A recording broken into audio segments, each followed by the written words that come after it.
Anyway, moving on, we've got the web browser, so we can either click straight in from here, this little icon that I've put here.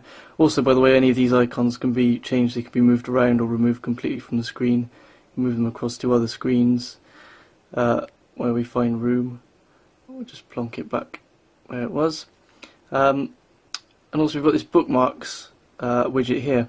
As you can see, we've got these visual bookmarks which show just sort of like a little snippet of the corner of the website, so you can see what the website looks like and just flick through or add new bookmarks.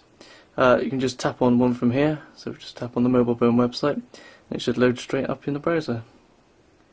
As you can see, it loads up fairly quickly. We've got the loading bar at the bottom here, this green bar. And on this phone we have pinch gestures, so if we just pinch together like that, it zooms out for us. We can just move around. Now it's at the moment just loading up some flash video at the side here. We've just got this little timer, which is actually, I believe, an advert at the side. Or we can find maybe another video and I can show you the flash support on this device. So if we just go into my N86 review here, let that load up. Right, so here we are in my Nokia review. As you can see, it sort of zooms into a midway point and you can actually zoom both outwards from that point and also inwards, which is quite nice. It just sort of zooms to an intelligent level. As you can see, it's just scaled the text there, so you can actually still read it even though it's too big to fit on the screen, and as we zoom out it should scale it back and stretch it across the screen, which is quite nice. Basically just auto fits the text to the display so that you can read it without having to keep scrolling back and forth across the screen. You can see there it's fit all that quite nicely. If we just zoom out it should jump across the page again to fill it. If we just carry on down here, we find a video towards the bottom of the page.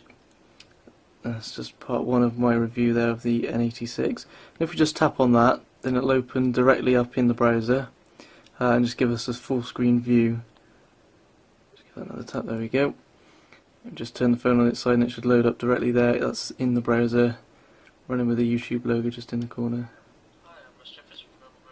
You can see the quality is a bit slow, and we've got these bars along the top and bottom of the screen, so it's not quite completely full screen. As you can see, we've got the logo, as I say, at the bottom, the YouTube logo. But the quality is pretty good. It's just not quite as good as if you were to watch it in the YouTube application itself. So we just pop back out to the menu, go to the main menu here and just get the YouTube app. And we just load this up with the N86 video. You can see we've got a more full screen view this time. No YouTube logo in the corner, and the picture's a lot less jerky than before. So it's actually a much better picture and a much better video quality in the actual YouTube app rather than through the internet, through the web browser. Sorry. Obviously, it's still good to have Java on the web browser. It shows up lots of bits and pieces on websites that you wouldn't otherwise see, but it's not quite as good to watch YouTube videos on as the YouTube app itself.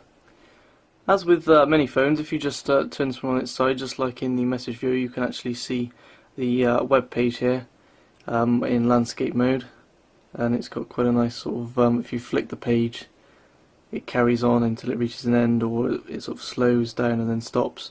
So it's a nice fluid menu, much like you'd expect to see on most other touchscreen phones these days, and as I say, with multi-touch for pinch zoom and things like that as well, which is very welcome. Unfortunately, the pinch zoom isn't taken to all areas of the device. If we go maybe into an email or something, it'll work, but if we go into, say, Google Maps, it wouldn't. So here we are in an email. If I just open that up full screen, then we can zoom in and out on the text with pinch gestures. However, if we pop across to Google Maps,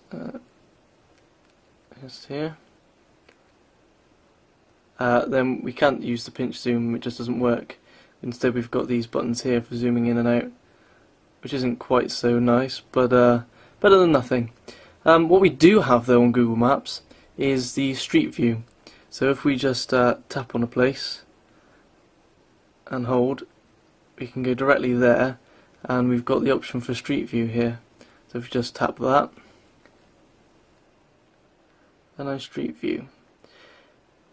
Now if we just tap the button here, we can also engage the compass mode, and basically what that lets us do is just move the phone around to look around the surroundings. Quite hard to show on camera because also I've got to move the phone around to do it. But basically moving the phone around actually moves the camera for you rather than having to swipe about on the screen to move the camera around. So let's just quickly turn that back off so we can see what we're doing. And now with it off, look, we can just scroll around normally with our finger. Still quite a nice thing to have though, the compass mode, although you might look like a bit of a muppet trying to use it in public, waving your phone around in the air, but it can be quite handy, or quite amusing at least. And Google Maps working as ever. We've got this time though, we've got a way of actually navigating. So if we just pop back out to the map view, I can show you that we've got directions on here. You can actually do directions either on foot, by public transport, or by car, which is quite nice. The only problem we have though is there's no voice directions and there's no sort of sat-nav view with large arrows or anything like that. It's just literally a written set of instructions and sort of a little guide on the map. So you couldn't actually use this as a full car sat-nav as you might hope. I'm just going to show you the camera application quickly. As you can see, it looks pretty much pitch black. Actually, this is the camera on. If I chuck another phone here behind it, you can see the camera's actually on. But something even as bright as this this sofa here, you can't see at all on the camera. It's a very, very dark camera in poorly lit conditions. I mean, this isn't particularly poorly lit. This is just an inside on an evening, and it's just completely pitch black. This phone does not take photos well at night at all. Literally, you will just get a black image. There's no flash either, as you can see on the back. And there's no night mode either. It's a very Spartan camera application. There's not very many settings at all. As you can see, we get the resolution here, that you can select different resolutions from 5 megapixels downwards. They've got auto white balance, brightness, a self timer, and that's about it. There's not an awful lot to choose from. A few other little settings there in the extra menu. There's a little icon at the top here, a little toggle, which you can switch to video mode. So there is a video on the camera, but again it's quite a low quality video mode on it, and I think it only runs at about 18 frames per second as well, so it's quite jerky. Either way, you can take a photo or a video just by pressing the trackball in here, and it'll focus first and then take the photo. The only problem with that is that whilst you're trying to take a photo, if you slip at all, you can end up zooming in. As you can see at the side here, we've got zoom is actually on the trackball as well. There's no camera shutter button on the top of the phone, and there's no shutter button actually on the screen at all. This will just bring up the menu and put it away. There's no actual way of taking a photo other than using the trackball. Despite this though, I find it quite easy to use the trackball, so it's not that much of a problem. If we just tap this little icon at the bottom here, that takes us straight into the gallery, where you can see all the photos that we've taken. So just a black one there that we've just taken. If we just go back along, find some better photos that I've got. Took a few down the park here. As you can see, they come out quite well, and you can swipe backwards and forwards through your photos. So if we just swipe across the display, and it swipes to the next photo, and I can just turn the screen on its the phone on its side to rotate the screen to portrait mode. Then, as with the web browser, we can just use the pinch zoom technique to zoom in and look around our photos as well, and then zoom back out and flick across to the next one. Very nice experience, very easy to use, and in decent light conditions you can see the photos on this phone actually come out pretty nicely. I was quite impressed. The only problem we've got is that the colours can be quite off in some circumstances. I've taken a few photos of some different purple flowers outside the house and they come out almost blue.